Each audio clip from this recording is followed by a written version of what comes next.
Hey, what's up, sports to the bone family? What's up? How are you guys doing? Welcome back to another video, man. Welcome to a reasoning video. Alright, so we're just going to talk a little bit. It's what now? It's the calm after the storm. So yesterday was the storm and Pakistan actually washed West Indies away. So we can call it the calm after the storm, right? I was just listening to an interview that was done by Hosein. And I must tell you that I really enjoyed it, my viewers and subscribers. I don't know, you guys would have heard me, saying this before, that I like to listen to the players after the game, right? Just to see how they speak and where their minds and what their mindset is like. And I must say, I think it's the first time I'm actually listening to Hosein doing an interview. I think it was about for 3 to 4 minutes, and I must say I am impressed, guys. I am impressed. Seems to have a pretty solid head on his shoulder. I understand, or on his shoulders. Not only talking about how eloquent he sounds or anything like that, right? The way in which he answered the questions, and seems as if he's very knowledgeable as it relates to the game. Now, he spoke about Test cricket also, and we're going to touch on that a little bit. But, he analyzed the game and where they went wrong, and a couple of things that, he's thinking that we need to definitely improve on. So, basically, he was saying that at the halfway mark, right, after we both restricted Pakistan for 275, he thought that we were definitely in the lead, or we were definitely in a good position to win the game. Right, but the batsmen definitely did not get partnerships going, and they were not able to carry the team over the line. You understand? So he spoke about the bowling, said that the bowling was extremely good. The bowlers did a good job, and I concur. I agree with that, my viewers, because as I said yesterday, to restrict Pakistan for 275, it's not easy. You understand? He didn't want to pinpoint out any of the batsmen, but he was basically saying that the batsmen did not put together a partnership and they rushed it, as it relates to basically chasing. They rushed it. They as we can see, they had a lot of overs remaining after we were bowled out.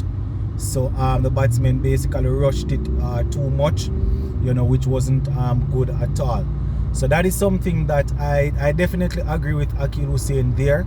You understand that the batsmen rush it, and we need to try and get partnerships together. I like his mindset, as I said. He was asked whether or not, after we would have lost so many wickets, if he thought that we were still in the game. And needing, I think it was 120 something from 100 and odd deliveries. Himself and Alzari Joseph were at the crease, and according to him, they still felt as if they just knocked the ball around and, took the singles here and there, the twos and the fours when they come, they would still be in with a pretty good chance. And that is the sort of mindset to have. You understand? You don't want to ever accept defeat once you have the bat in your hand and the bowlers are still bowling, once it is still mathematically possible. When it's not mathematically possible, then, you can understand. But as I said, guys, it was good to hear Hosein speaking after the match. He summed it up really well. The bowlers did well, but the batsmen did not get the job done. And, they are looking forward to improving as they go along. And, man, even he was asked whether or not he's aware that he's the leading bowler in the chart where the ODI thing is concerned. Man said that, he's aware, but right now, he's not as happy as he would want to be. You can call it a bittersweet moment because, the team is not getting over the line. So it's a good achievement, and everybody would say, yes, a good achievement. Feels good to get that. But if the team is not winning, doesn't really even make much sense in terms of you going out there and I mean, you want your personal record to be good, yes, but you want to be winning. You understand? So I can understand the bittersweet feeling that the young man is feeling or is having.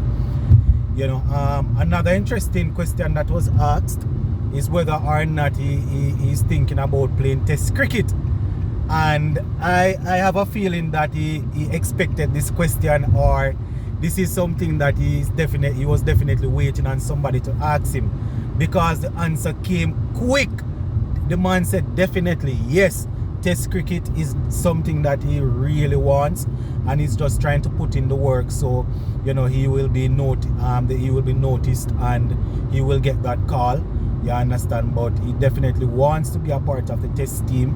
As we know, he is heavily involved in both the T20 and the ODI game, you know, in those sort of formats for us. And as I said, it makes sense. It makes perfect sense, my viewers and subscribers, because if you have a man performing well in T20 cricket, you might say, all right, well, he has a couple of variations. The batsmen are always going to be targeting him, so he might get a couple of wickets in T20. But when he's able to repeat that sort of thing in ODI cricket, then you need to start looking a little bit closer and say, well, if he's doing this in ODI cricket, then I mean, in Test cricket they are still going to be more cautious. But if he is repeating the same thing in ODI cricket and he's looking forward to Test cricket, then you know we just have to hope that he will get that opportunity. And we all know what is needed as it relates to playing the 4-day regional championship. That is what the selectors say. You know, you need to play that.